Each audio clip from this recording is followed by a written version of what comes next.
어떤 물체에 자극을 주면은 그 물체가 반응을 하게 되는데, 반응 정도가 얼마나 크게 나타나는가, 그걸 측정하는 게 탄력성인데, 실제 우리가 이제 배워야 될 탄력성은 그런 게 아니고요. 수요와 공급의 탄력성을 배워야 되고요. 탄력성도 역시 수요의 탄력성이 있고 공급의 탄력성도 있는데, 역시 탄력성에서도 수요의 탄력성이 중요합니다. 공급의 탄력성은 수요의 한숨 좀 쉬지 마. 왜 그렇게 한숨을 그렇게 많이 쉬고, 왜? 그러지? 왜? 어려웠어? 근데, 왜? 뭐? 어려워요?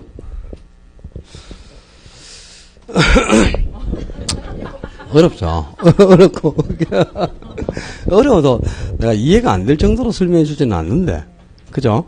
이해가 다 되게 설명해 줍니다. 그래도, 그걸 지금 알았나, 지금 좀. 세상이 다 아는 일을 또 지금 그런 소리 하고 그러면, 그죠? 더 잘하지. 양동가수만 있겠어. 특고품이 여러 개가 있어요. 그건 진짜 양동가수는 누구도 써먹을 수가 없는 거야, 다른 사람이. 쉽게 해주면 감사해야지. 뭐, 그 정도로 해주면 뭐 정리할 게 뭐 있어. 공부 쉽게 하는데. 그죠? 진짜 그 양동가수 그것도 진짜 고민해가지고요. 이 그래프를 갖고는 도저히 1분 안에 해결을 못 하잖아요. 고민하다 보니까 이제 그런 법칙도 나오는 거야. 그렇지 뭐, 진짜 3년 걸렸어요. 그 공시한 게 만들어내는데. 단순하게 그런 게 나오는 게 아니고. 그러니까 하여튼 설명해 줄 때 잘 듣고, 잘 따라하면 되지 뭐. 물론 탄력성도 어렵습니다. 어렵지만은, 어렵다고 해서 우리가 해결할 수 없는 건 아무것도 없어요. 그리고 또, 여러분이 설명을 듣다 보면 처음 접하는 거는 어려운 것도 있을 수 있죠. 어려운 것도 있을 수 있고, 막 그런데, 1, 2월에 하는 게 아니잖아요. 1, 2월만 하는 게 아니고 3, 4월에 또 하잖아요. 5, 6월에 또 할 거고, 그죠? 이론을 앞으로 3번 반복합니다. 그리고 이제 7, 8월에 문제풀이, 7월부터 문제풀이 들어가는데, 우리 시험이라는 게 어려운 것만 있느냐? 그건 아니잖아요. 항상 난이도가 상중하가 있어요. 상중하가 있는데, 통상적으로는 이제 상 문제가 한 20에서 30% 정도 나오고요. 또 하 문제도 20에서 30% 정도가 나와요. 그리고 이제 주급 문제가 40에서 60% 정도 나오죠. 이게 이제 20% 나올 때는 이거 40% 나올 거고, 이거 30% 나올 때는 이게 40% 나오겠죠, 중급이. 근데 이 20%나 30% 나와봐야 몇 문제입니까? 이게 8개 아니면 12문제죠, 그죠? 이것도 8개 아니면 12문제고, 이거는 16개 아니면 24문제 될 것 아닙니까, 이제? 근데, 여러분들이 진짜 이 난이도 상급 문제가 있는데, 그죠? 모든 걸 다 풀 수는 없겠죠? 100점 받는 시험이 아니죠? 60점 받는 시험이죠? 그럼 예를 들어서, 이거 12개 나오고, 이거 12개 나오고, 그죠? 이게 30%씩 나와서 12개 나오고, 이게 24문제죠. 여기 16개 나왔다고 치자 말이야. 근데, 난이도 상급 문제를 다 버려버려요, 12개를. 12개 버리면 30점 날아갔죠? 그럼 30점 날아가면 70점 남았잖아요, 그죠? 70점 남죠? 60점 받으면 합격 아닙니까? 그죠? 60점을 받으면 이제 100점 받는 시험이나 80점을 받아야 될 것 같으면 이거 다 해야죠, 물론. 그렇죠? 상대평가제다. 만약에 몇 명을 뽑겠다 그러면 점수가 잘 나와야 되니까 상공제도 다 해야 되겠지. 우리는 절대평가잖아요. 60점이면 누구나 합격하니까 몇 문제를 버려도 합격할 수 있는 시험이다, 이 말이야. 모든 걸 다 해결 안 해도. 그러니까 수업 중에 1, 2월 달부터 저거 어렵다고 다 버리면 가져갈 게 한 개도 없어요. 거기서. 그렇지 않습니까? 1, 2월에 일단 모든 걸 다 들어야지. 다 듣고. 3, 4월에도 들어보는 거죠. 중급 이론도. 중급 이론까지 들었는데, 좀 어려운 게 있고 쉬운 게 있어요. 근데 중급 이론 가면 뭐가 있을까? 이론이 어려우면 안 돼요. 이론은 어렵더라도 다 들고 와야 되는데, 감정평가론 같은 경우는 3방식 이론도 어렵습니다. 이론도 어려운데 3방식에서 보통 3개 아니면 4문제가 나오잖아요. 근데 거기서도 아무리 어려도 내가 해결할 수 있는 포인트가 있어요. 어려서 접근이 불가능한 것도 있고. 근데 접근이 어려운 게 뭘까? 뭐 예를 들어 3방식에서 나오는 계산 문제 같은 거 상당히 까다롭잖아요. 또 투자론에서도 계산 문제가 8개 중에 4개 정도는 계산 문제인데, 계산 문제가 지금 25% 정도, 평균 10문제가 나오는데 그걸 다 버려갖고 해결이 되겠습니까? 모든 걸 버리려고 하면 안 돼. 오늘도 제가 계산해 주겠지만, 버릴 걸 버리더라도 한 6월까지 일단 수업을 들어보는 거예요. 마지막 수업까지, 마지막 이론 과정까지 들으면, 이론 과정에 가면 이제 3, 4월부터는 좀 계산 문제도 좋은 거, 5, 6월에 가면 정말 어려운 계산 문제까지 다 하겠죠? 근데 계산 문제도 다 버리면 안 돼요. 주로 상급이라는 게 계산 문제란 말이에요. 계산 문제. 근데 계산 문제가 평균 10문제인데요. 이 중에서 4개나 5개는 그냥 기초적으로 30초 이내에 다 답을 찾는 거예요. 이런 건 풀어야 되는 거지. 그죠? 1분 이상 걸리는 계산 문제가 있어요. 좀 어렵고. 그런 거는 버려야 돼요. 본인이 판단하니까 본인이. 이거 버리세요. 제가 할 수가 없잖아요. 그죠? 그런 건 없고, 저는 뭐 상중하를 다 가르쳐야지. 근데 모든 걸 다 가져갈 필요는 없어요. 버릴 줄도 알아야 돼. 그러니까 나중에 한 5, 6월에 가서는 도저히 저건 안 되겠다. 버려요, 좀. 그때 가서 버리고, 지금은 다 버리면 안 되고, 지금은 일단 다 가져가야 됩니다. 그리고 조금은 버려도 점수는 60점은 충분히 받을 수가 있어요. 몇 문제를 버려도 상급 문제를 그죠 어렵게 해가지고 시간을 많이 할애해서 상급 문제 10문제가 나왔다 치자. 근데 이걸 진짜 시간을 많이 할애해가지고 푸는데 그죠? 3개 맞았단 말이야. 3개. 3개 맞아서. 그러면 중급 문제도 나오고 학급 문제도 나올 거 아닙니까? 학급 문제도 10개가 나왔고, 그럼 중급 문제가 20개가 나왔겠죠. 그죠? 그렇지. 근데 이걸 다 버려버렸다고 생각해봐요. 그럼 이거 한 줄로 쭉 찍었겠죠? 10문제를 한 줄로 쭉 찍는다. 한 개 아니면 2개는 맞습니다. 그렇겠죠? 5점은 받아요. 5점은. 여기서 5점 받았죠. 근데 요 30문제에서 집중을 하는 거야. 그럼 요거 버린 걸 시간을 세이브해가지고 요걸 충분히 풀 수 있잖아요. 이걸 충분히 시간을 할애해서 푸는 게 맞을 확률이 높겠어. 요걸 시간을 할애해서 푸는 게 맞을 확률이 높겠나. 생각을 해보세요. 그러니까 버려가지고 시간을 확보해서 중하 문제를 맞추면 되는 거야. 그렇겠죠? 그러면 더 안전하게 합격합니다. 근데 그걸 안 하니까 점수가 60점 확보가 안 되는 거야. 이걸 그죠? 시간을 할애해서 막 미련 없이 풀거든요. 2분, 3분씩 가가지고. 근데 틀려버려. 그러니까 중하 문제도 집중 못하니까 여기서 또 틀리죠? 계속 60이 안 나오는 거야. 안 그렇습니까? 이치가. 그러니까 나중에 한 5, 6월 되면 어느 정도는 버려야 돼요. 모든 과목을 다. 그래가지고 저걸 이론을 3번 정도 들었는데도 이해가 안 된다. 버려야지. 그걸 뭐 왜 가져갑니까? 그런 거는 버리고 중하 문제만 집중해서 그 문제만 맞춰도 충분히 합격합니다. 알았어요? 전략을 다 짜줄 테니까 거기 따라와봐 그냥. 근데 지금은 다 어려운 건데 다 버리면 뭐 공부할 관계도 없지. 지금은 안 어려운 게 뭐 있어요. 다 어렵지. 탄력수인데 수요의 탄력수는 공급의 탄력수 있는데 수요의 탄력수에서 90% 이상이 출제되니까 공급의 탄력수는 공부할 게 없어요. 그냥 수요를 공급으로 단어만 바꾸면 돼. 그래서 탄력수도 역시 수요의 탄력성을 정리한 게 초점이고요.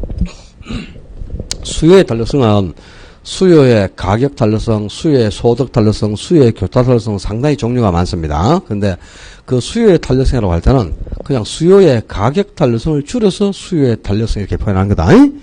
통상적으로 수요의 탄력성은 수요의 가격 탄력성을 뜻하는데 가격 탄력성은 가격의 변화를 줄 때 수요량이 얼마나 변하는가를 측정하는 것. 가격이 변하면 당연히 수요량도 변하겠죠. 우리 앞 시간에 가격과 수요량은 반변이 한다 그랬잖아요.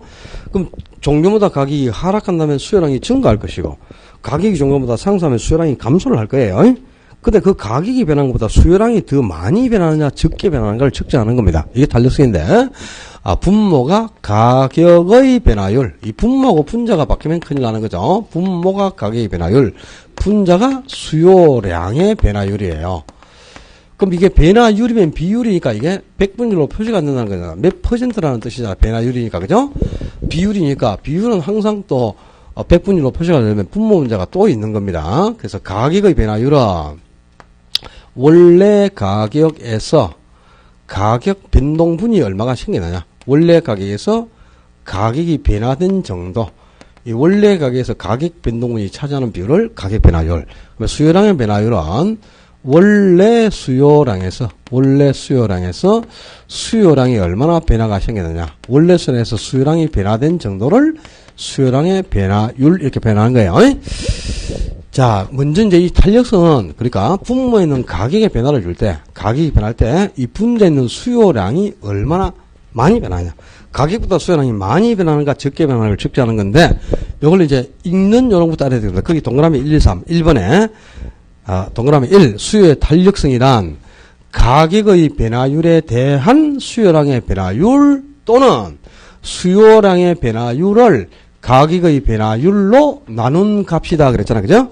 그게 읽는 요령이 나왔는데, 자, 읽을 때 이걸 분모부터 읽을 때는 이 분모에 대안이라는 용어를 붙여준다. 그 분모부터 읽을 때는 이 분모에 대안을 붙이니까 탄력성이란 가격의 변화율에 대한 수요량의 변화율 이렇게 되겠죠? 그게 탄력성이고, 분자부터 읽을 때는 이게 탄력성이 이 분자를 분모로 나눈 값이거든요. 그러니까 조사가 바뀌면 안 돼. 이 분자를 분모로 나눈 값, 이게 탄력성이니까 탄력성이란 수요량의 변화율을 가격의 변화율로 나눈 값 이렇게 되겠죠? 수요량의 변화율을 가격의 변화율로 나눈 값. 분모부터 읽을 때는 분모에 뭘 붙여라? 대안. 그러니까 탄력성은 가격의 변화율에 대한 수요량의 변화율 또는 분자부터 읽을 때는 수요량의 변화율을 가격의 변화율로 나눈 값 이렇게 되는 거다. 그러니까 분모원자 읽는 요령이 바뀌면 안 돼. 그 다음에 탄력성은 이 분모에 있는 가격이 변할 때 분자에 있는 수요량이 얼마나 많이 변한 걸 측정하는 거죠. 그럼 이거는 수요량의 변화를 측정하는 거니까 량의 변화를 측정하는 지표지 성질의 변화를 측정하는 게 아닙니다. 성질의 변화를 측정하는 지표를 정성적 지표, 량의 변화를 측정하는 지표를 정량적 지표라고 하는데 이 탄력성이 가격이 변할 때 수요량이 얼마나 변한가를 측정하는 거잖아요. 량.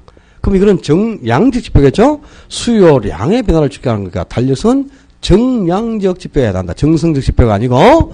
그리고 탄력성은 가격 탄력성도 있고요. 소득 탄력성, 교차 탄력성 종류가 많습니다. 근데 가격 탄력성을 계산할 때는 항상 절대값으로 탄력성을 계산한다. 그럼 절대값이라는 얘기는 절대값은 음수도 양수하고 똑같이 취급된다는 뜻이에요. 부의 부호가 무시되기 때문에 절대값은. 그러니까 탄력성은 음수가 나올 수가 없겠죠. 만약에 가격이 변했을 때 수요량이 종전보다 증가하기도 하고 감소하기도 하잖아요. 그럼 수요량이 감소해버리면 감소분이 마이너스 값을 가지니까 탄력성이 음수가 나가야 되겠지만 수요량이 감소하더라도 절대값은 양수하고 똑같이 취급되는 거니까 탄력성은 마이너스는 나올 수가 없어. 그러니까 탄력성은 항상 양수만 있지 가격 탄력성은 양수만 나오지 음수는 나올 수가 없는 겁니다. 가격 탄력성은 언제나 절대값으로 표시하니까 음수는 없고 양수만 있다. 이렇게 해서 세 가지 포인트를 기해야 돼. 읽는 요령 알고요.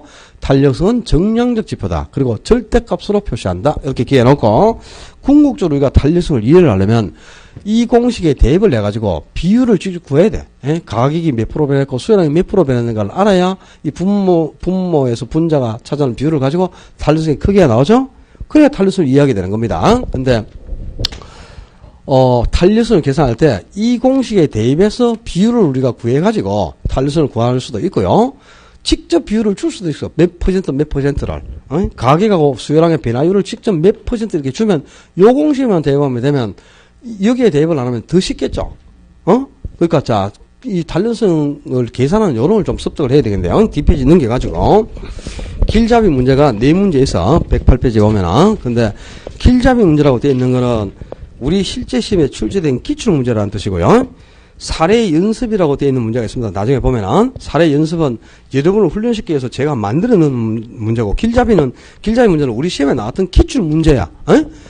자, 거기 1번을 한번 봐봐요. 1번을 보면은 어느 부동산의 가격, 이 어느 부동산의 가격이 5% 하락하자 수요량이 7% 증가하였다. 이때 수요의 탄력성의 값은 얼마냐 그랬잖아요. 그죠? 그럼 요 1번 문제는 봐봐라. 가격이 5% 변했고 수요량이 7% 변했다 해서 비율을 직접 줬죠. 그럼 요 뒤에 공시에 대입하는 게 아니고 비율을 변화율을 직접 줬으니까 수요량을 분자해 가격 변화율을 분모에만 대입하면 되잖아요. 그죠? 그럼 탄력성이 7 나누기 5가 되겠죠. 7 나누기 5는 1.4. 이건 바로 그냥 답이 1.4 나오죠. 그죠? 7 나누기 5는 1.4다. 이 계산기를 들고 들어와서 이걸 1.4 계산 못하면 이건 말이 안 되겠죠? 하겠나, 이거는? 계산기 들고 왔어? 이거 계산할 때 어떻게 해야 돼? 분자 나누기 분모니까 7 나누기 5잖아, 그제? 해봐. 7 나누기 5 이거로 하면 1.4 나옵니다. 해봤어요? 다음부터 계산기 들고 와라. 내 계산기 때리는 훈련도 시켜줄 테니까 계산기를 어떻게 치는지도 요령을 알아야 되니까요. 이거는 이제 비율을 직접 수요량이 7% 변했고 가격이 5% 변했다. 비율을 직접 줬잖아요. 그럼 여기에 분모 문제만 그대로 그냥 가격 수요량을 대입해서 7 나누기 5 해주면 1.4 바로 나와요. 그죠? 이런 거는 뭐 한 5초면 읽어가지고 계산하면 되니까 5초에서 10초면 답 안 찾겠어요. 이런 거 시험에 나왔을 때 틀리면 이거는 계산 문제는 전혀 해결할 방법이 없겠죠. 그죠? 30초 안에 답이 나오는 거잖아요. 이런 거는 정답률이 95% 정도가 나와야 됩니다. 그래야 되는데 정답률이 20% 정도밖에 안 나와요. 80%가 틀리고 나와요. 왜 틀릴 것 같아요? 숫자가 보이는 순간 그냥 나는 찍는다 하고 그냥 아예 안 쳐다봅니다. 바로 찍어보는 거죠. 그죠? 근데 계산 문제가 이렇게 쉬운 것도 있다 이 말이야. 이런 건 충분히 풀 수 있겠지? 이런 거는 풀려고 하셔야 된다 이 말이야. 예를 들어서 2번도 마찬가지예요. 자, 2번도 어느 지역의 오피스텔의 가격, 오피스텔 임대료가 그랬는데 임대료가 같은 말이 뭐고? 가격이죠. 그럼 임대료나 가격이 같은 말이니까 오피스텔의 가격, 임대료가 4% 인상되었다 그랬어. 그죠? 그죠? 그랬더니 수요의 탄력성이 2.0인 경우에, 2인 경우에 이 분자에 있는 수요량은 어느 정도 변화했겠느냐. 수요량이 몇 프로 변화한지를 계산해봐라. 이제 이거는 탄력성을 2를 주고 분모의 가격이 4% 변했을 때 분자가 몇 프로 변한 것을 계산하는 거죠. 그럼 이것도 분모, 이 비율을 지금 분모를 4% 직접 줬죠? 비율을 4% 줬고요. 탄력성의 값을 2를 줬어요. 그럼 분자는, 분자는 분모하고 값을 곱하면 되니까 4 곱하기 2하면 이건 뭐야? 8이 돼야 되겠죠? 8%가 돼야 되는데, 수요량은 8%만큼 변하겠죠? 그래, 8 나누기 4에서 답이 2가 나오는 거니까, 그지? 그런데 여기서 중요한 포인트는, 이 문제는, 물론 8%도 계산을 해야 되지만, 더 중요한 게 뭐냐? 수요의 법칙을 아느냐를 묻는 거예요. 수요의 법칙은 가격과 수요량이 무슨 관계? 반비례한 게 수요의 법칙이라고 그랬지? 그럼 가격이 상승했으면 수요량이 감소한다. 이게 수요의 법칙이죠? 그러니까 가격이 4% 상승했으니까 탄력성이 2가 되면 수요량은 8%가 감소해야 탄력성이 2가 되겠죠. 그래서 8% 감소가 답이 돼야지. 이걸 8% 증가하면 큰일 나지. 그럼 수요가 가격과 수요량이 비례한다는 뜻이 되니까, 그지? 가격과 수요량이 반비례한 게 수요의 법칙이잖아요, 그죠? 그러니까 이거는 8% 증가 아니고 8% 감소, 이걸 찾는 게 요령이에요. 이 문제는 8을 계산하는 건 어렵지가 않잖아요. 이거는 탄력성을 1 줬으니까, 그지? 그러니까 지금 1번, 2번 문제는 이 비율을 직접 5%, 7%, 4% 이렇게 비율을 줬기 때문에 이 1, 2번 문제는 답을 찾기가 전혀 어렵지가 않습니다. 근데 실제 이제 우리 탄력성 계산 문제는 요 뒤에 있는 공식에 대입을 해가지고 우리가 직접 비율을 계산해 내야 돼요. 그래, 비율이 나와야 뭐 8 나누기 4 하면 2가 되고 또 7 나누기 5 하면 1.4가 나오고 할 거 아니야, 탄력성이 이제? 그게 나올 건데, 실제는 이제 3번 문제처럼 문제가 나오겠죠. 1, 2번 문제도 나온 적은 있지만 앞으로 그런 문제가 다시 나올 걸 기대하시면 안 돼요. 그런 건 자주 나오는 건 아니고 간혹 가다가 한 번씩 나오는 거고요. 모르겠습니다. 올해는 또 5분의 10, 그럼 10 나누기 5죠? 10 나누기 5가 얼마냐? 2다. 이렇게 또 나올 수도 있어요. 그러니까 일단 한번 계산 문제를 찍더라도 한번 째리라도 보고 찍으라 이 말이야. 그냥 막 숫자 모이면 막 바로 찍지 말고, 그죠? 째리라도 보고 찍으면 맞을 확률이 또 높아집니다. 나중에 알려줄게. 자, 3번. 이제 3번이 실제 탄력성 계산하는 유형으로 나오는 건데, 3번에 보면, 어느 지역의 부동산 임대료가, 근데 임대료가 같은 말이 뭐라 그랬나요? 가격하고 임대료가 같은 말이라 그랬죠?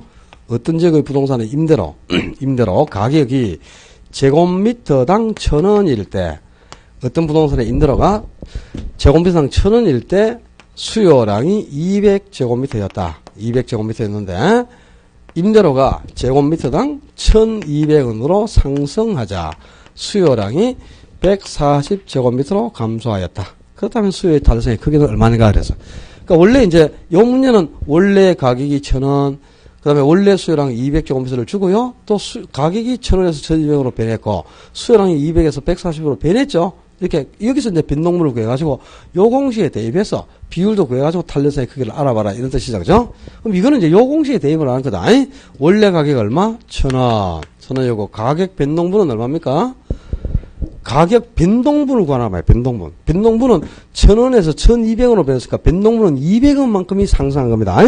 여기에 변동분 200원이 들어가야지 1,200원이 여기 들어가면 안 돼요. 변동분이 들어가니까 말해요. 가격 변동분 200원이 여기 들어가야 되고요. 원래 수량은 얼마고? 200이었죠. 원래 수량이 200제곱미터인데 변동분은 140으로 줬으니까 60만큼 수량이 감소한 거잖아, 그지? 수량이 60 감소해서. 그럼 가격은 1,000원에서 200원만큼 상승을 했고 수요량은 200원에서 40만큼 감소를 했어요, 그죠? 수량이 감소하면 감소분이 마이너스 값이니까 탄력성도 음수가 나와야 되지만 좀 전에 뭐라 그랬노? 가격 탄력성은 절대값으로 구한다 그랬지? 그럼 이 음의 부호도 양수하고 똑같이 취급되니까 그냥 음수는 플러스하고 똑같다 이렇게 생각하면 돼. 없다라고 생각하면. 오케이?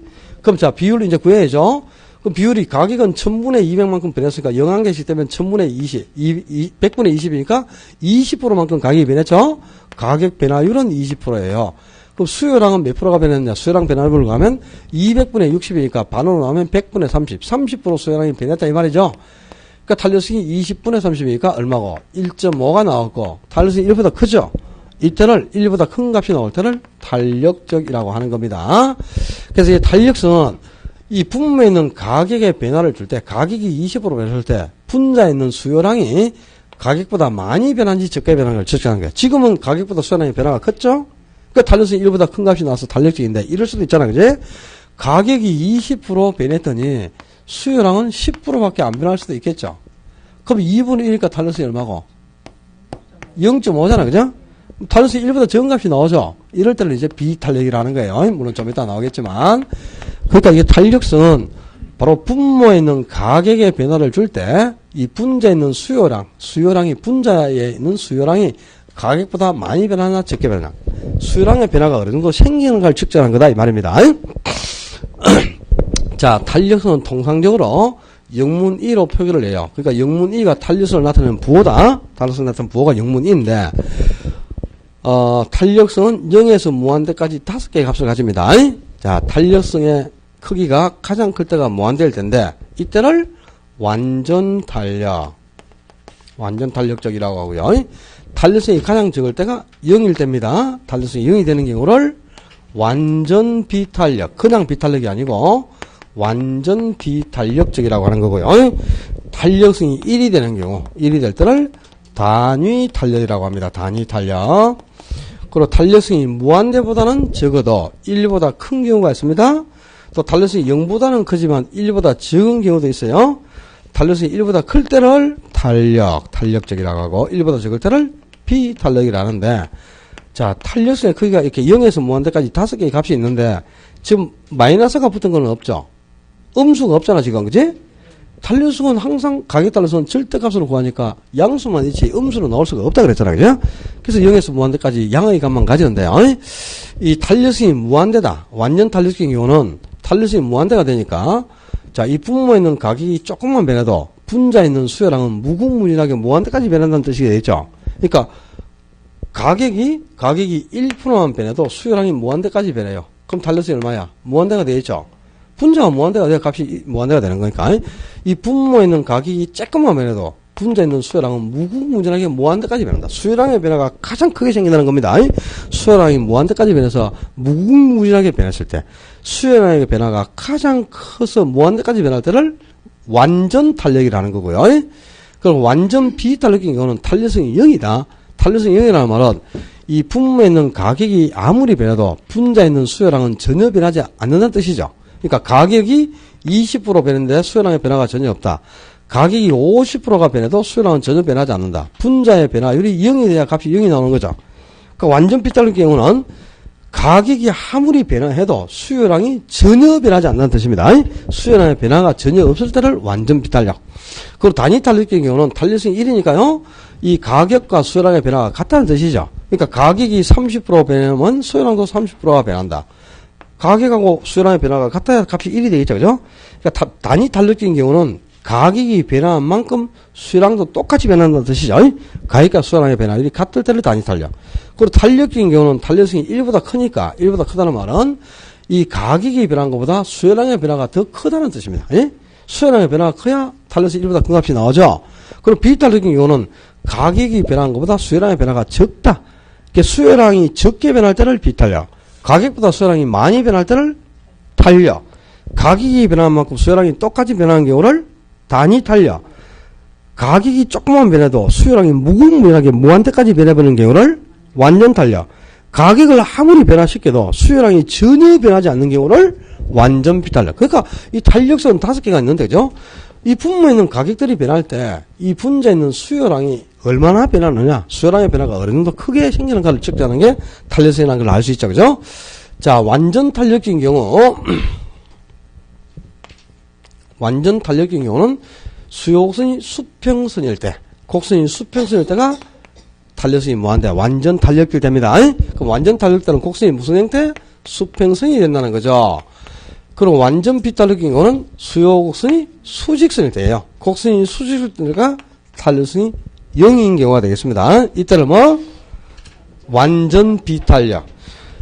그리고 수요선이 완전 비탄력하고 완전 탄력의 딱 정중앙에 45도로 정확하게 이렇게 위치하고 있을 때, 이때가 탄력성이 1일 때예요. 그럼 탄력성이 1일 때 뭐다? 단위 탄력이죠. 단위 탄력 때는, 자, 이렇게 해도 이게 직각이고요. 이렇게 해도 직각이에요. 직각을 기준으로 양쪽으로 곡선이 똑같은 모양을 보이고 있죠. 똑같은 형태. 이럴 때가 이제 곡선이 수직선일 때가 완전 비탄력이고, 곡선이 직각을 기준으로 양쪽으로 동일한 모양이다. 직각 쌍곡선 형태를 보인다는 겁니다. 수요곡선이 직각 쌍곡선 형태를 보일 때를 단위 탄력. 그리고 수요곡선이 완전 비탄력에 가깝게 아주 가파르게 위치하는 경우도 있고요. 또 수요선이 완전 탄력에 가깝게 완만하게 위치할 수도 있습니다. 자, 지금 이 파란 곡선은 1하고 무한대 사이에 있다. 그럼 탄력성이 무한대보다는 적어도 1보다 크다는 뜻이다. 그죠? 1하고 무한대 사이니까 탄력성이 무한대보다 적은데 1보다 크다. 1보다 큰 경우. 이 경우가 탄력적인 경우고, 그러면 노란 곡선은 0하고 1 사이에 있어요. 노란 곡선은 0하고 1 사이에. 그럼 탄력성이 0보다는 크지만 1보다 적다는 뜻이 되는 거죠. 탄력성이 1보다 적은 노란 곡선. 이 경우가 비탄력적인 경우가 되겠네요. 자, 그럼 비탄력적하고 탄력적인 경우를 비교해보면은, 이 비탄력적은 곡선이 굉장히 가파른 형태가 되면서 기울기가 매우 커집니다. 근데 탄력적인 경우에는 기울기도 아주 적으면서 곡선이 아주 완만한 형태가 된단 말이야. 자, 탄력성이 클수록 탄력적이라는 뜻인데요. 이 탄력적일수록, 탄력성이 커서 탄력적일수록 수요 곡선의 기울기는 어떤 형태가 되느냐? 적어진다. 기울기가 이렇게 적어져. 기울기가 적다는 말이 곡선이 완만하다는 뜻이 되겠죠. 그리고 탄력성이 적어져서 비탄력적일수록 곡선은 아주 커지면서 기울기가 상당히 큰 값이 나타납니다. 기울기가 크다는 말이 곡선이 가파른 형태를 보이게 된다, 이런 뜻이네요. 항상 탄력적일수록 곡선은 완만하고 비탄력적일수록 곡선은 가파르다. 그래서 탄력성이 커지면 기울기가 적어서 곡선이 가파르고, 탄력성이 크면은 기울기가 적어져서 곡선이 완만한 형태가 되니까 이 수요의 탄력성하고 수요선의 기울기는 항상 반비례하는 관계에 있다, 그 말입니다. 탄력성이 클수록 기울기가 적어서 곡선이 완만하고, 탄력성이 적을수록 기울기는 커져서 곡선은 가파른 형태가 된다. 이 탄력성과 수요선의 기울기의 관계도 기억을 내주고요. 탄력성의 크기를 모르면 안 된다. 탄력성이 무한대일 때를 완전 탄력, 0이 될 때를 완전 비탄력, 1이 되는 경우를 단위 탄력, 1보다 클 때를 탄력, 1보다 적을 때를 비탄력이라다. 이 탄력성의 크기를 기억하고, 완전 탄력일 때는 수요곡선이 어떤 형태? 수평선. 완전 비탄력 때는 수요곡선이 수직선이 됩니다. 곡선이 수평선일 때가 완전 탄력, 수직선일 때가 완전 비탄력, 수직선이 좀 완만할 때가 탄력, 아주 가파른 경우가 비탄력. 이렇게 해서 탄력성의 크기하고 특성을 기해놓고 뒤로 가서 가로 4번 수요의 탄력성과 기업 총수익과의 관계,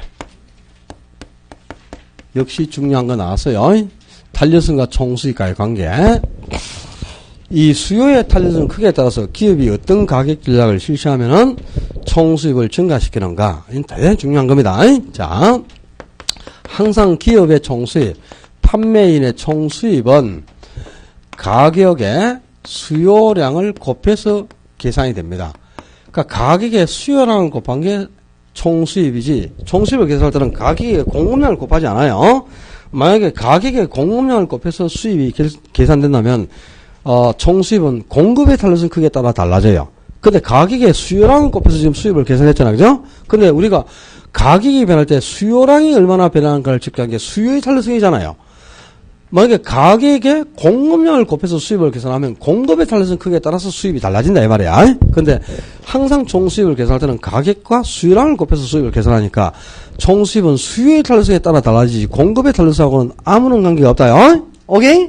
자, 수요의 탄력성 크기에 따라서 기업이 어떤 전략이 수입을 증가시켜야 되느냐. 동그라미 1 보니까 동그라미 1은 수요의 탄력성이 1보다 큰 경우네요. 탄력성이 1보다 클 때를 뭐라 한다? 탄력적이라 그랬어요. 그죠?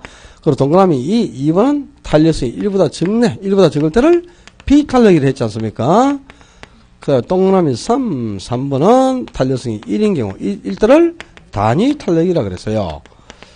자, 물론 완전 비탄력적인 경우하고 완전 탄력적인 경우도 있지만 그거는 시험하고 관계 없습니다. 거기까지 알려고 하지 마라. 그냥 알려주는 것도 모르는데 뭐 안 알려주는까지 연구하지 마, 제발 좀. 그죠?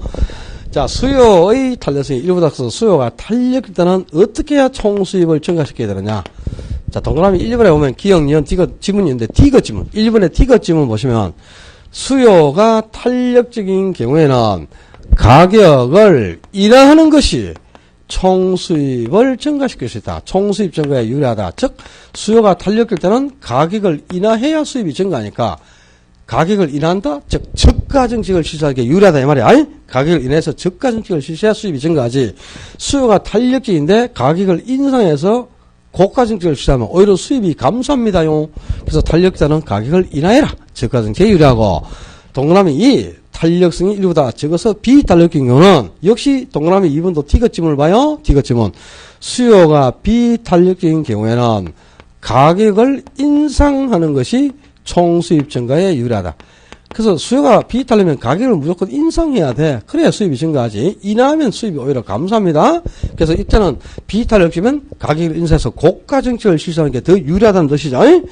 그리고 동그라미 3 수요의 탄력성이 1이라서 수요가 단위 탄력적인 건 어떻게 되느냐. 그때는 거기 화살표 보시 동그라미 3번에 화살표 딱 표시되는 데 보면 수요의 탄력성이 1이라서 단위 탄력적인 경우는 1번과 2번의 면적이 동일하기 때문에 가격을 아무리 변화시켜도 가격이 상승하든 하락하든 가격을 인상하든 인하든 간에 수입은 항상 불변이 된다. 그래서 총수입은 언제나 불변이 돼. 자, 이거는 물론 이제 그래프를 그려보면은 답이 다 나옵니다. 그 교재에 그래프 그려가지고 수입을 증가시켜야 되는지 감소시켜야 되는지 그래프로 다 그려놨어요. 보면은 그지? 네, 시험장에서 그래프 그리는 순간 안 된다 그랬지. 우리 수영공부에서는 무조건 그래프 그리는 순간 내년에 만날 확률 높아집니다. 1분 안에 절대 문제를 못 풀어요. 그러니까 그래프를 그릴 생각하시면 안 되고 그냥 결론을 그대로 외우셔야 되는데 저는 설명을 드리기 위해서 그래프 그려드립니다. 그러니까 그 책에 그래프 나와 있어요. 그냥 구경만 하시라. 따라서 그리지 말고. 자, 1번은 뭐야? 탄력성이 1보다 커서 탄력적인 경우죠. 그 다음에 2번은 탄력성이 1보다 적어서 비탄력적인 경우고 3번은 탄력성이 1이기 때문에 단위 탄력적인 경우입니다. 자, 첫째 먼저 탄력적인 경우부터 한번 알아보죠. 수요가 탄력적이면 수요선이 어떤 형태를 보일 때가 수요가 탄력적이죠? 수요선이 완만하다, 가파르다, 수직이다, 수평이다, 45도다. 완만하다. 곡선이 이렇게 완만할 때가 탄력, 가파르면 비탄력, 수평이면 완전 탄력, 수직이면 완전 비탄력이잖아요. 그럼 탄력이라는 말은 수요선이 이렇게 완만한 형태를 보이고 있다는 거죠. 수요선이 이렇게 완만하다, 탄력자. 수요선이 이렇게 가파르다, 비탄력이죠. 그 수요선이 정확하게 45도로 위치하고 있다. 직각삼각형이면 단위 탄력이죠. 자, 먼저 수요선이 완만해서 탄력적인 경우는 어떻게 되느냐. 가격이 어떤 물건의 가격이 많은 정도 할 때요, 기업의 수입을 계산해 본다. 그럼 가격하고 수요량이 여기서 일치하고 있으니까 수요량이 요 지점에 있었어. 이 가격과 수요량을 곱한 값이 총수입이라고 했죠. 그 만원일 때의 총수입은 바로 요 앞에 네모 면적, 이게 만원일 때의 총수입이 되는 겁니다. 이게 만원일 때 기업의 총수입이에요. 근데 가격을 조금 낮춰봐. 한 8,000원 정도로 가격을 인하해 본다. 그럼 가격과 수요량이 여기서 만나고 있죠. 그러니까 이 8,000원 대의 수요량은 요 지점에 있었어요. 그럼 이 가격하고 수요량을 곱한 이 값이 총수입이니까 8,000원 대의 총수입은 요 밑에 있는 네모 면적이 8,000원 대의 총수입이라는 뜻이죠. 그러면 자, 요 지금 B금진 부분은 8,000원 대의 수입에도 해당하고 만원일 때의 수입에도 해당합니다. 그지? 그럼 이건 공통 수입이야. 그럼 이걸 빼버리면 결국 만원일 때는 수입이 요 1번 면적, 요 위에 있는 네모 면적이고 8,000원 때는 요 2번 면적이다 이런 뜻이에요. 1번하고 2번 좀 면적이 뭐가 크다. 2번이 월등히 크네. 그러니까 수요가 이렇게 탄력될 때는 가격을 인하해야 수입이 1번에서 2번으로 1번보다 2번이 커지죠. 가격을 인하해야 수입이 증가한단 말이야. 만약에 수요가 탄력적인데 가격을 인상해봐. 8,000원에서 만원으로. 그럼 수입이 2번에서 1번으로 변하니까 수입이 오히려 줄겠죠. 가격을 인상하면 수입이 감소합니다. 그래서 가격을 인하해라. 그래야 수입이 증가한다 이 말이에요. 수요가 비탄력적인 거. 수요가 비탄력이면 수요선이 매우 가파르다는 뜻이야. 그지? 수요선이 이렇게 가파르다. 이때가 비탄력인데, 자, 가격이 8,000원일 때 먼저 만원 하자. 만원일 때 한번 수익을 봐요. 그럼 가격하고 수요량이 여기서 일치하니까 수요량이 지금 요 지점에 있었거든. 요 가격과 수요량을 곱한 요 아래 네모 면적 이게 뭐고? 만원일 때 수입이 되겠죠? 근데 가격을 조금 인상해보자. 한 책에 있는 것처럼 14,000원으로 인상해봐요. 14,000원 인상해보면 가격과 수요량이 여기서 만나니까 수요량이 요 지점에 있었어요. 이 가격과 수요량을 곱한 요 면적이 14,000원대의 수입입니다. 그러면 자, 요 지금 좀 삐끔진 부분, 이 삐끔진 부분은 만원일 때의 총수입에도 해당, 14,000에서 총수입에다 해당하니까 공통수입이잖아, 이거는, 그죠? 그럼 이거 빼버리면, 결국 10,000원일 때는 수입이 1번 면적인데, 14,000때는 2번 면적이라는 뜻이에요. 1번하고 2번 중 면적이 뭐가 큽니까? 2번이 월등히 크다는 걸 알 수 있죠?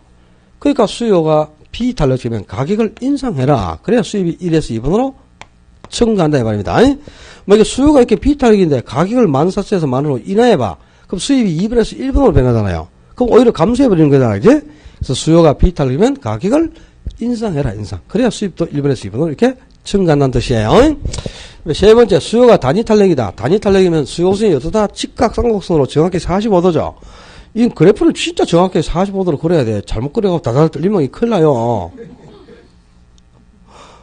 어이구, 실수하면 큰일 나죠. 또, 왜 이게 면적이 틀리다나 막 이런 소리 하면 큰일 나는 거야. 똑바로 그려야 돼요. 불안해 죽겠어요. 10,000원일 때, 8,000원일 때 한번 비교해보시죠. 10,000원일 때는 총수입이 요 면적이에요. 8,000원일 때는 총수입이 요 아래에 있는 면적이에요. 근데 이거는 8,000원과 10,000원일 때 공통수입이야. 근데 1번하고 2번을 면적을 비교하면 두 개가 똑같다 이 말입니다. 그러니까 10,000원에서 가격을 8,000원으로 인해도 1에서 2번으로, 8,000원에서 10,000원으로 인상해도 2번에서 1번으로 변한대. 요 1번하고 2번의 면적이 똑같다. 요 1, 2번의 면적이 똑같다면 가격을 인상하든 일하든 간에 수입이 1에서 2, 2에서 1로 변하면 면적이 같으면 수입은 변화가 생길 수가 없잖아. 그죠? 이렇게 수요가 단위 탈 때는 가격을 인상하든 일하든 수입은 항상 불변이 된다 이 말입니다. 이해되겠지? 그래프를 그려보니까 수입이 어떻게 변하는지도 표시가 되는데 어려워요. 또 집에 가서 연수소에서 한번 그래프 그려보세요. 제대로 그리지는가? 제대로 그리지도 않아. 그러니까 아예 그릴 생각을 하지 말라니까. 결론 그냥 외워야 돼요. 수요가 탄력적이면 가격을 어떻게 해라? 인하해라, 인하. 가격을 인하해야 수입이 증가하고, 수요가 비탄력적인 가격을 인상해야 수입이 증가합니다. 가격을 인상할 때 수입이 증가.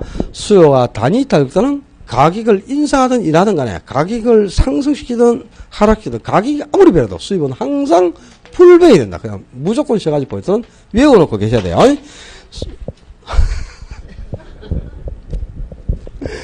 죽는 소리 좀 하지 말고, 정말. 안 헤어지면 어떻게 하라고? 안 헤어지면, 저게 이제, 물론 이해를 해야 되는 거고, 이해는 제가 쉽게 줬잖아. 그래프를 그려가지고. 근데 이게 여러분이 그래프를 그려보면 당연히 수입이 어떻게 변하는지 표시가 되니까 알죠. 근데 시간이 많이 가잖아요. 그러니까 일단 설명드릴 때, 저렇구나. 이거 이해했으면 그냥 결론 외워야지. 뭐, 이걸 갖다가, 이걸 정리하기 위해서 그림을 그려볼 겁니까? 직접 시험장에서. 안 된다니까. 그러니까 수용업에서는 그래프 그릴 생각 자체를 하시지 마요. 그러니까 그냥 설명 들을 때는 저렇구나 원리를 좀 깨닫고 결론 자체를 외우셔야 돼요. 어쩔 수 없이. 그러니까 일단은 이해가 중요하죠. 이해하고 나면 그 다음에는 또 암기가 필요한 거나 외워야 됩니다. 근데 이해가 없이 외우면 이게 왜 그런지를 모르니까 더 힘들어지잖아요. 그래서 이제 설명을 하기 위해서 이해를 쉽게 해서 저는 그림을 그려드리는데 양동가수든 뭐든 간에요. 일단은 저렇구나 하는 원리를 알았으면 그냥 답을 찾아야지. 양동. 양은 동일반, 가격은 알 수 없다. 가격은 수요를 따라가고, 양은 알 수 없다. 그것만 알면 다 해결되는 거니까, 그죠? 이 결론을 그냥 외워놓고, 당부를 드리고요. 5번에, 이제, 수요의 가격들은 결정 요인, 수요를 탄력으로 배합시키는 요인인데, 원래 이 탄력성까지 오늘 다 해야 되거든, 실제. 근데, 이게 3번 쉬고 하다 보니까, 분량만큼 진도가 지금 안 나가거든요. 제 뜻한 만큼 진도는 안 나가는데, 일단은, 여러분이 아직 적응이 안 됐으니까요. 가급적이면 3번을 쉬는 방향으로 한번 해볼게요. 제가 3번을 쉬어가면서 수업을 하도록 하고, 나중에 가가지고 도저히 안 되겠다. 한 달 정도 이렇게 해봤는데, 정말 수업을 이렇게 해서는 9주에 마무리를 못한다 하면은, 2번 쉬는 것으로 패턴을 바꿔야 돼요. 어쩔 수가 없어요. 그렇다고 중요한 걸 안 하고 넘어갈 수는 없지 않습니까? 그죠? 여러분이 조금이라도 쉽게 이해하고 하려면, 그래도 수업을 좀, 쉬는 시간이 조금 짧더라도 어쩔 수 없이, 그죠? 수업을 길게 가질 수밖에 없거든. 그러니까 양해를 좀 해주시고, 아직까지는 제가 50분 수업에 10분 휴식하는 것을 한번 적응을 한번 해보도록, 제가 적응하도록 노력해 볼 테니까, 오늘은 집에 가면 서브노트 하실 게 많을 거예요. 다 해야 됩니다. 수요의 개념, 유랑 개념, 유효 수요, 사전적 개념이다. 수요 법칙, 수요 곡선 다 적어야 돼. 그래프를 그리라는 거 아니야. 수요 곡선은 가액과 수량이 반비례한다. 이거 적고, 그죠? 수요 곡선은 우, 하향 이렇게 딱 적어 놓으면 되지. 다 정리하고. 그리고 수요량의 변화, 수요의 변화 정리해야 되겠죠. 수요의 변화는 해당 지역과 가격이 갈 때 곡선사에서 점이 이동. 수요의 변화는 가격 위에 다른 점이 변할 때 곡선 자체가 오른쪽이나 왼쪽으로 이동. 그리고 수요의 증가율에 몇 가지, 다 적지 말고 몇 가지 포인트 있었잖아요. 그죠? 가격 상승이 예상될 때, 대체 투자 시장이 불황일 때, 그리고 주식이 이용해서 소유시로 변할 때, 대체재 가격은 상승할 때, 보완재 가격은 하락할 때 수요가 증가한다. 수요의 증가율도 몇 개 포인트 정리해야죠. 수요의 분류 이런 거 정리할 게 없어. 그런 거는 다 저걸로 가지 마. 수요의 분류 이런 거는 전혀 정리할 게 없고요. 그 다음에 수요가 증가하면 공급도 비교가 돼야 되죠. 그럼 수요와 공급을 같이 정리하는 게 좋겠죠. 수요의 개념이나 공급의 개념은 똑같아요. 수요 또는 공급의 개념에서 유랑 개념, 유효 수요, 유효 공급, 사전 개념. 끝이야 그냥. 그리고 수요 법칙이 가격과 수량이 반비례, 공급 법칙은 가격과 공급량이 비례, 수요 국수는 우하향, 공급 국수는 우상향. 이렇게 딱 적고요. 수요량의 변화, 공급량의 변화는 해당자와 가격이 할 때 곡선 사이에서 점의 이동. 수요의 변화와 공급의 변화 같이 정리하는 거지. 수요의 변화 또는 공급의 변화는 가격 외에 다른 요인이 변할 때 곡선 자체가 오른쪽이나 왼쪽으로 이동. 오른쪽으로 이동하는 게 증가, 왼쪽으로 이동하는 게 감소. 수요의 증가 요인 몇 개, 공급의 증가 요인에 기술 향상, 생산비 하락, 그죠? 금리 하락, 세금 인하, 가격 하락 예상. 이거 몇 개 딱 적는 거야. 그럼 수요 공급이는 딱 끝났지 뭐. 그 다음에 이제 균형점 회계선에서는 수요만 변하거나 공급만 변하는 경우는 수요만 변할 때는 가격과 양이 전부 동일 방향, 공급만 변할 때는 양만 동일 방향, 가격은 반대. 그 다음에 수요공급이 동시에 변하는 경우는 수요공급의 방향이 동일할 때는 양만 동일 방향, 가격은 알 수 없다. 수요공급의 방향이 반대할 때는 가수, 가격은 수요를 따라가고 양은 알 수 없다. 그것만 딱 적어놓으면 되는 거지. 그죠? 뭐 많아 보이지만요. 모든 걸 다 적으려고 할 필요가 없어요. 그 다음에 이 탄력성은 뭘 적어야 되냐면 수요의 가격 탄력성은 가격 변화율 분의 수요량의 변화율인데 요걸 읽는 요령을 알아야 돼요. 가격의 변화율에 대한 수요량의 변화율, 수요량의 변화율을 가격의 변화율로 나눈가. 그 다음에 탄력성은 정량적 지표. 그리고 요런 거는 안 적어놔도 있잖아요. 다음에 한 번 더 들으면 전부 다 아는 겁니다. 나중에 가면 내가 이런 것까지 왜 적어놨지 이럴 정도가 있잖아요. 그죠? 좀 지나면 그리 되거든. 그러니까 모든 걸 다 정리하려고 하지 말고 정말 요거 세 가지 포인트는 적어야 되겠죠? 이런 거는 그죠? 혼란이 올 수 있으니까 이런 건 수익과의 관계 요 세 가지는 적어놓고 모든 거 다 정리할 거 없이 딱 압축이 되는 내용 서브 노트니까 수첩이잖아. 포켓용 수첩. 그게 모든 걸 다 적으려고 하면 어떻게 되겠어? 그죠? 하여튼 좀 차근차근 그날마다 수업할 때마다 2차강부터 마찬가지로 복습할 때 중요 포인트를 두세 번 읽고요. 그걸 연습장에 한번 써가지고 그걸 차곡차곡 모아 가셔야 돼요. 그래가지고 2월 말에 그걸 철을 딱 해야 여러분 스스로 요약집이 간결하게 만들어지고 3, 4월에는 그걸 놓고 수업을 들어야 됩니다. 3, 4월에는. 그래야 여러분이 실력이 향상돼 가는 거예요. 제가 지난주에 공부용도 알려드렸는데 그대로 좀 힘들더라도 2달만 한번 따라해봐요. 어렵지 않습니다. 공부하는 게 뭐 별거 있는가. 다 남들한테 내만 못한다면 말이 안 되잖아요. 그죠? 모레는 되게 추워진대요. 추워진다 그러니까 감기 걸리게 조심하시고 철 긋고 유익한 한 주 지내시고 다음 주에 건강히 뵙겠습니다. 수고하셨습니다.